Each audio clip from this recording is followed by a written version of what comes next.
Husker defensive back coach Travis Fisher here. I guess today, what's your biggest takeaway from going around to these towns across the state of Nebraska and what you're talking to the communities about? I mean, what's the biggest thing to you about the purpose of doing this type of thing? I think it's been awesome. All day it's been awesome. We started off at 7 o'clock this morning, went to Wahoo, and I think it's great to get in the community, meet some of the fans, people, boosters, and people that's been in the program for probably before I was born. I've been meeting fans that's been a part of the program for 40-something years. So I think it's awesome to come in these cities and these towns and tell them about what we got going on and tell them about the team and just to meet them. How important do you feel? I know Scott Frost wants to build a culture not within just the program but the whole state. How important is going around to these communities and getting the community of Nebraska to buy back into the program of what it used to be in the 90s and stuff, and maybe it's fallen off here in recent time, but how important is that to reach out to tell your plan and what you guys are looking to do this upcoming season and in years moving forward after this? I think it's very important to travel across the state and let them know how invested we are and our kids here in Nebraska, as far as recruiting purposes and how invested we are in the fans. I tell them thank you and how much we appreciate them supporting the program and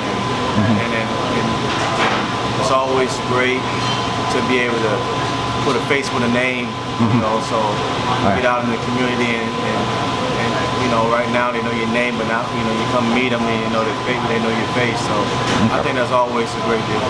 Okay, I guess we'll go to football a little bit as far as defensive backs and what you're looking to do. I mean, that was a big weakness obviously last year for our team. A lot of yards in the air given up, but how's your plan to turn that around? I saw you like to challenge your players and your top guy Lamar Jackson. You love to build competition. You've added a couple of JUCO guys. You've added some recruits to add to the competition. But what's your key philosophy and your key scheme and being able to turn this defensive back group around to being what they were back in the 90s? Yeah, and it'll always be the same here. But what it is that when I first took the job here, I had 8 guys on scholarship, 4 corners and 4 safeties. And out of those safeties, you had 2 guys that kind of banged up and kind of battled through the whole spring with injuries. So very thin group. But what I wanted to do is I wanted to compete right away, get in and compete right away. Those guys are very smart. So, they picked up the defense very well. So it was easy for those guys to pick up the defense. So we can get to competing right away. And then, so the spring ball, we did a lot of competing, but it's very important now after spring ball, you kind of know where you need to fill in some holes here and there. And these freshmen that are in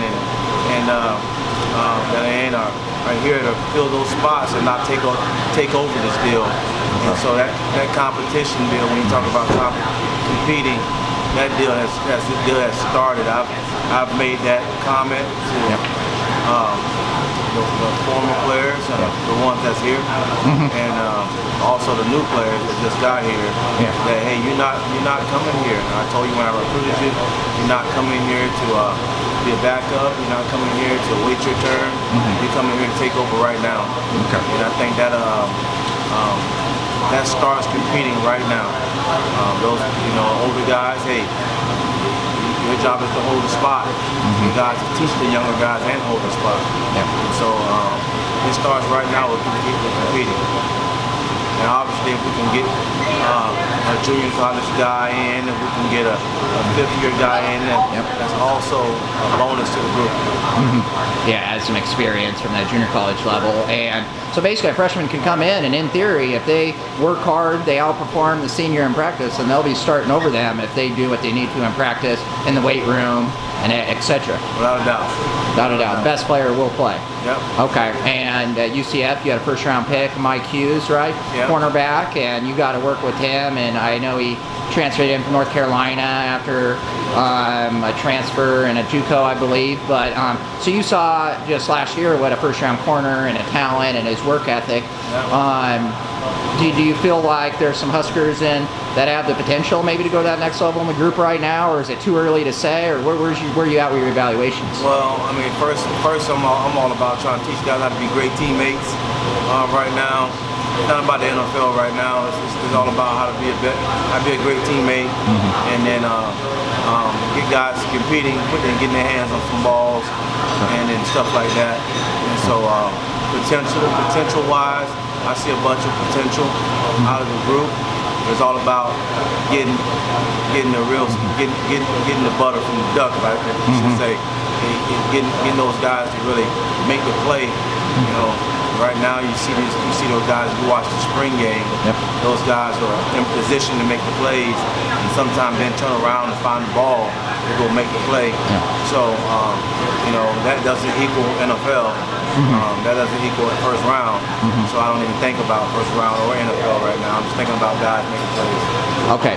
So as far as the progression rate goes, from when you first entered the UCF program and built their team up over the course of 3 years, and then you come here and you are 6 months into your stint here at Nebraska, what's a progression rate in comparison to how fast you guys were kind of on the track there? I mean, I would imagine that you have a little more talent pool here from the start, or where do you feel teams at? I think I have more talent here. Okay. Obviously at UCF I have more guys that really love to play football. Okay. So all you have to do is just teach those guys how to play football, and then they'll go compete till you shut the lights off in the stadium. Here you kind of got the opposite. You got guys that are talented, need to be woken up a little bit. Not sure if they really love football. Need to be loved a little bit. Need to be challenged a lot more. Need to be put in situations where they're competing all the time against one another. And it's not just if I got to make you compete and it's still a problem. You should be competing every day on your own, and just try to build that culture in the room with the guys, whether they're young and old. And then I think it'll be just like, you know, I never missed a beat with those guys at UCF here in Nebraska. Okay.